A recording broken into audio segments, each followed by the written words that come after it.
무너진 자유민주진영을 다시 일으켜 세우고 이념적으로 편향된 문재인 정권의 독재적 횡포에 맞서 대한민국을 바로 세우려면 자유한국당이 당헌 당규 위반 상태를 바로잡고 올바로 다시 서야 합니다.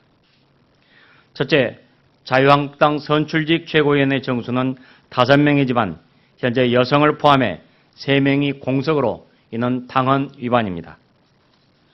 당헌 제28조 제3항은 선출직 최고위원이 고리 시에는 그 사유가 발생한 날로부터 30일 이내에 전국위원회에서 최고위원을 선출하는 것으로 되어 있기 때문입니다. 사유가 발생하면 보궐선거는 너무도 당연합니다. 당의 헌법이랄 당은 어디에도 자녀 임기 2개월 미만이 아니면 당대표의 판단에 따라 안 뽑아도 좋다는 규정이 없습니다.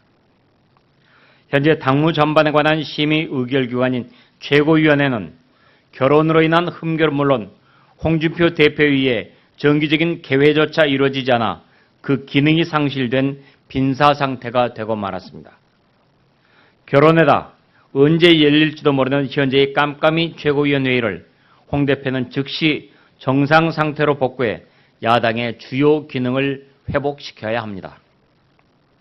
둘째, 당헌 당규에 명시된 상임정국위원회 역시 월 2회는 고사하고 주기적으로도 열리지 않아 이 역시 형해화됐습니다. 당헌 제25조 제2항은 상임정국위원회에 관해 정기회의는 월 2회 소집함을 원칙으로 한다고 하고 있습니다. 당헌은 시도위원장, 지방자치의회 의원, 여성, 청년, 대학생, 장애인 등이 참여하는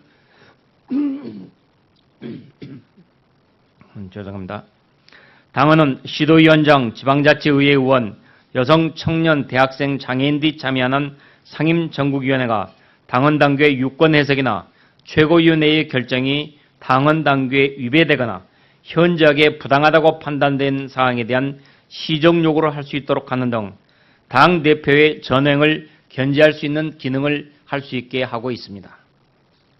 셋째, 최고위원회의 당규 제2조 2항은 취약지역과 외부 영입인사를 우선 고려하여 지명하도록 한다고 규정하고 있지만 홍 대표는 지금까지 2차례의 지명직 최고위원을 임명하면서 이런 고려를 하지 않아 당규를 앞장서 위반했습니다.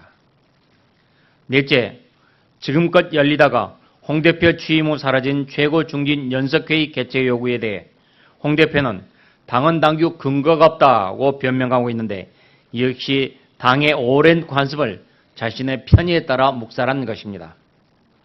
최고중진연석회의는 2004년부터 작년까지 거의 쉬지 않고 주기적으로 열려온 회의체로서 14년 동안 이렇게 진행되어 왔다면 관습 당헌이라고 해도 무방합니다.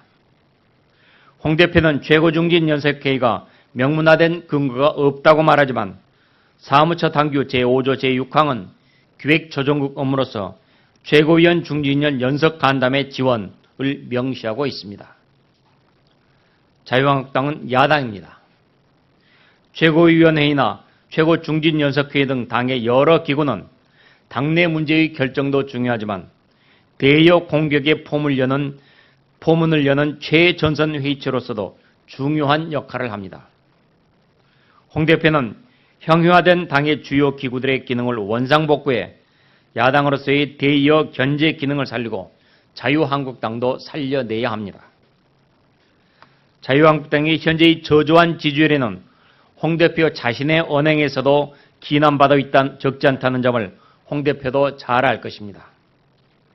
홍 대표는 공적인 회의를 회피하고 당내의 다양한 의견을 외면하는 등으로 사당이니 독선, 독단이니 하는 단어들이 더 이상 언급되도록 해서는 안 됩니다.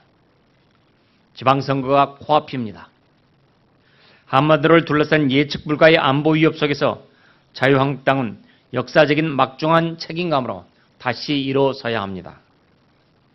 이번 지방선거를 계기로 국민들이 다시 자유한국당으로 돌아오고 자유민주 진영의 지형이 복구되도록 더 늦기 전에 자유한국당 기존의 잘못을 스스로 바로잡고 올바로 다시 서야 합니다. 이상입니다. 감사합니다.